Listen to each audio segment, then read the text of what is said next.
rester calme, correct, poli, évidemment, puisque ça ira pas dans l'intérêt des animaux si c'est pas le cas. Et pour les gens qui sont venus avec leurs chiens, de faire très attention à, évidemment, à ce qu'ils ne se fassent pas écraser ou voilà, que tout se passe bien. Enfin, renverser ou voilà. On voulait rappeler aussi que les gens, pour ceux qui ne savent pas, les gens du voyage qui sont en caravane, qui habitent juste devant la fourrière, n'ont absolument rien à voir avec la fourrière, bien au contraire. Donc il ne faut pas s'en prendre à eux, évidemment.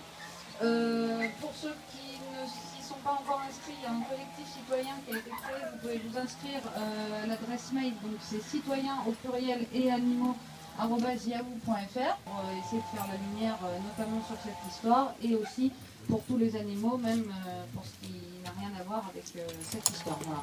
Et surtout par rapport à la révision du statut juridique de l'animal, c'est pour ça qu'on vous a demandé d'imprimer les courriers qu'on poste au président de la République aujourd'hui, parce que ça c'est vraiment quelque chose d'important et c'est la clé de tout, c'est-à-dire qu'il faut démarrer de là pour pouvoir combattre ensuite toutes les souffrances que subissent les animaux.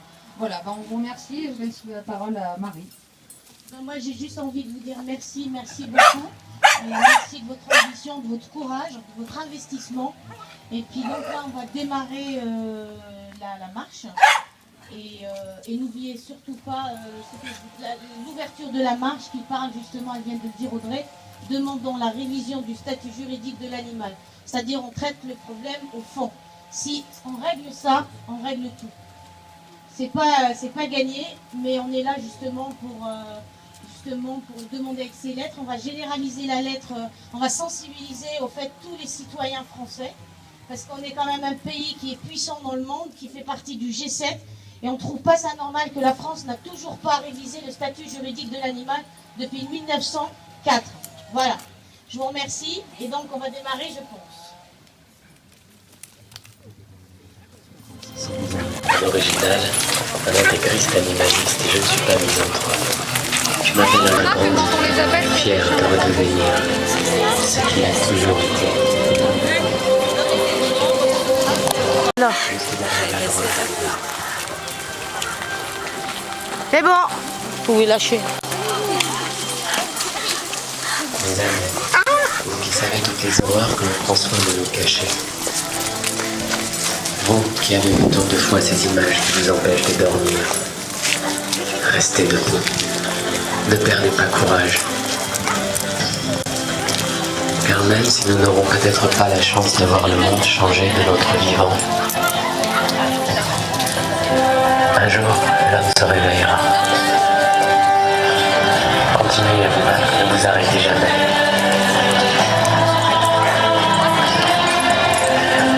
Ne perdez plus votre temps avec les détracteurs, n'ayez plus peur de votre propre vanité sans talent ni générosité, alors que tout refuge d'associations sommeure sous les bêtes. Quelque chose, ça aura au moins réveillé mémé derrière, elle dit bien qu'il se passe quelque chose. J'accuse les détracteurs de la cause animale de faire sans cesse un parallèle entre la détresse humaine et animale, comme si l'une prévalait sur l'autre, alors que les souffrances ne font que s'additionner.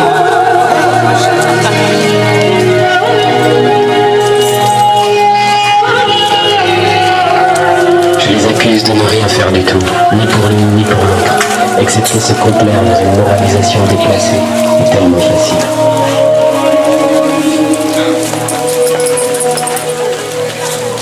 J'accuse les religions de ne jamais accomplir leur mission de compassion, de respect du vivant, de charité et de secours aux êtres les plus vulnérables. Est-ce que tu pourrais... Bravo.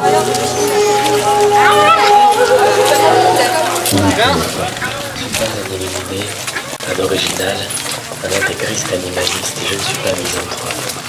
Je m'appelle Alcan, je suis un artiste français, militant pour la cause animale. En ma façon, avec mes moyens, je souhaite éveiller la conscience humaine à la condition animale. Nous sommes des millions à le faire. Faut la monter bien celle-là, parce que celle-là c'est la... Je comprends, c'est dur. Hein.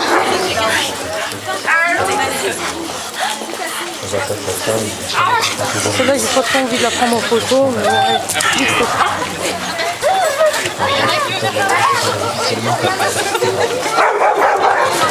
Ah oui, parce que...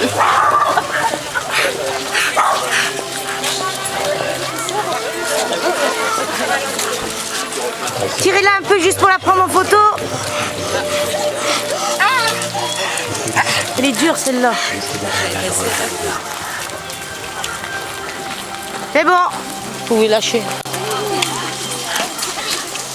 Mes amis, vous qui savez toutes les horreurs que l'on prend soin de nous cacher. Vous qui avez vu tant de fois ces images qui vous empêchent de dormir. Restez debout. Ne perdez pas courage. Car même si nous n'aurons peut-être pas la chance de voir le monde changer de notre vivant, un jour, l'homme se réveillera. Continuez à vous battre, ne vous arrêtez jamais.